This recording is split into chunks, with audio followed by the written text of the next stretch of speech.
Before you head out, you have to first check in with the Morning Live team. We've got all you need to know before you go. Here's Rob. And Rob, yesterday, those pictures of the taxi strike in Cape Town. Whoa. And we can't wait to hear what's happening this morning, and of course across the rest of the country. Happy Friday. Yeah, happy Friday, SK.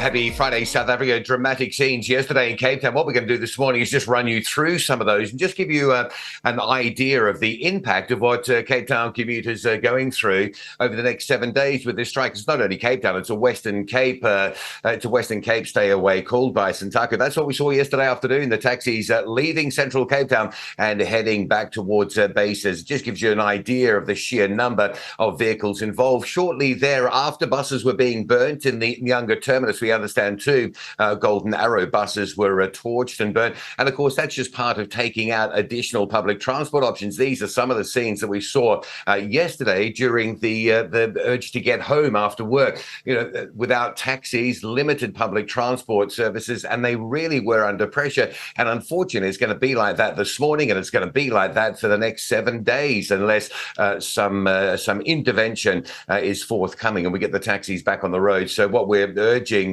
commuters to do is go as early as possible, because those public transport options that are available are under some real pressure. And it's a little sort of circle thing that even affects the trains. So here we can see a tweet from Metro Rail this morning saying now there's no Central Line trains. This is the train that comes out of Nyanga into Cape Town. The problem there is the staff that are needed to operate the trains can't get their taxis to get to work, so the taxis aren't running, and then the trains aren't running. So it's just putting more and more pressure on those bus services. And here's the other thing that we really need to remind you about: the motoring public around Cape Town and the Western Cape. This is what we saw last night with limited public transport options. Commuters were forced to work. We're hearing in some cases commuters were walking from central Cape Town to Strand along the N2. That's about a 50-kilometre sort of distance. And that's what we're seeing, not only on N2, but multiple routes. A lot of pedestrian traffic because their public transport service options just aren't there. So we'll keep you up to date with developments around that. I can tell you this morning, though, the N2 going into Cape Town and for airport flight connections is open, and no major blockage or disruption. We'll keep an eye on that and so much more as we get through the morning.